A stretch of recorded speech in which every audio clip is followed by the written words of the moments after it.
जुनून मुझको है साहिल तलक पहुंचने का, मगर ये गम का समंदर है, क्या किया जाए।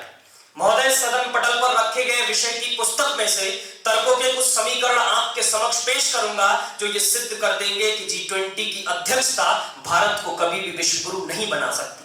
मेरे विपक्षी काबिल वक्ता जो इस तार्किक हरे भरे मैदान को भावनात्मक रेगिस्तान में बदलने की कोशिश कर रहे हैं, तो मैं इनसे पूछना चाहूंगा कि विश्व गुरु बनने का मतलब क्या है। क्या 20 देशों के साथ अच्छे संबंध स्थापित करने से हम विश्व गुरु बन सकते हैं? क्या G20 के हवाले से देश की 100 ऐतिहासिक इमारतों को रोशनी से सजा देने से विश्व गुरु बन सकते हैं? क्या G20 के लिए महाराष्ट्र सरकार के द्वारा 45 करोड़, पंजाब सरकार के द्वारा 100 करोड़ के बजट का ऐलान करने से विश्व गुरु बन सकते हैं? क्या G20 के हवाले से देश भर में होने वाली 200 से अधिक बैठकों में देश की परिस्थितियों पर चर्चा कर लेने मात्र से विश्व गुरु बन सकते हैं? नहीं महोदय, नहीं। विश्व गुरु बनने का मतलब है कि हम पूरी दुनिया को अपने ज्ञान से लेकर विज्ञान, खोज से लेकर शोध, आविष्कारों से लेकर संस्कारों तक का लोहा मनवाएंगे, तब जाकर हम विश्व गुरु बन सकते हैं। परंतु मेरे विपक्षी काबिल वक्ता शायद तथ्यों का अध्ययन करके नहीं आए हैं, तो मैं खुद उन्हें बता देता हूं कि हमारे देश में प्रतिवर्ष 19 लाख छात्रों की बढ़ोतरी होती है, परंतु 20,000 से ज्यादा विद्यालय बंद हो जाते हैं। प्राचीन काल में पूरी दुनिया को शिक्षा का पाठ पढ़ाने वाला नालंदा क्षेत्र के अंदर आज हालात ये हैं कि कक्षा 6ठी से लेकर 8वीं तक के मात्र 42% विद्यार्थी ऐसे हैं जो जोड़, गुणा और भाग कर पाते हैं। हमारे देश में आज भी 1 लाख से ज्यादा विद्यालय ऐसे हैं जिसमें महज एक ही शिक्षक है और 11 लाख से ज्यादा शिक्षकों के पद आज भी विद्यालयों के अंदर खाली हैं।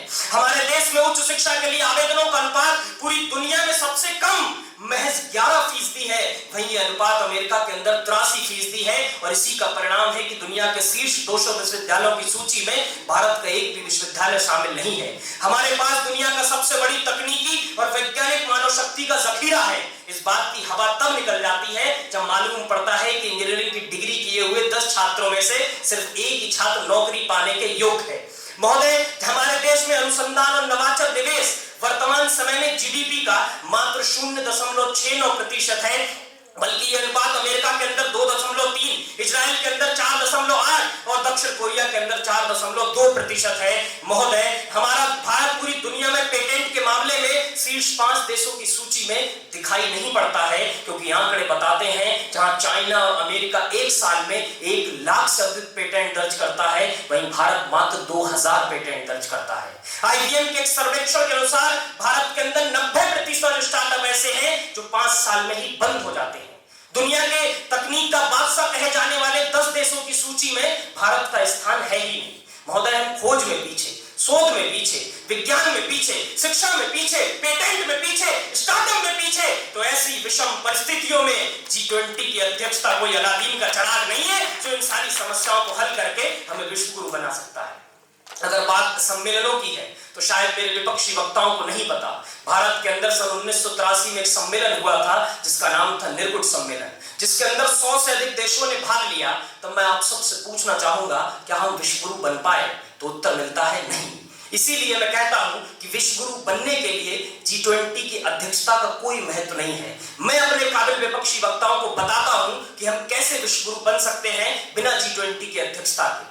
जिस दिन हमारे देश के चुनावों में खर्च होने वाला आता पैसा इस समाज के कल्याण और उत्थान के लिए खर्च होने लगेगा, उस दिन हम विश्व गुरु बन सकते हैं। कुछ बनने के लिए, कुछ करने के लिए एक स्वस्थ वातावरण और स्वस्थ मस्तिष्क का होना अनिवार्य है। तो जिस दिन हमारी सरकारें इस बात का ख्याल रखेंगी कि कोई भी जीवित आत्मा कुपोषण के शिकार से ना मरे, उस दिन हम विश्व गुरु बन सकते हैं। जिस दिन हमारा देश हंगर इंडेक्स की सूची में 107 स्थान से लेकर पहले स्थान पर होगा, उस दिन हम विश्व गुरु बन सकते हैं। जिस दिन हमारे भारत के अंदर गूगल, माइक्रोसॉफ्ट और ट्विटर जैसे प्लेटफॉर्म का निर्माण होगा ताकि कोई इलॉन मस्क घमंड में चूर होकर पराग अग्रवाल को बाहर का रास्ता न दिखा सके, उस दिन हम विश्व गुरु बन सकते हैं। जिस दिन हमारे देश में शिक्षा का बजट 3% से बढ़कर 10% होगा, उस दिन हम विश्व गुरु बन सकते हैं। तो इसीलिए अंत में जाते जाते बस मैं इतना ही कहूंगा कि हम विश्व गुरु तो बन सकते हैं, इसमें कोई शक नहीं है, परंतु G20 की अध्यक्षता से नहीं, हम विश्व गुरु बन सकते हैं इस देश के 135 करोड़ लोगों की मेहनत, हिम्मत और उनके ज्ञान के दम पर। जय हिंद, जय भारत।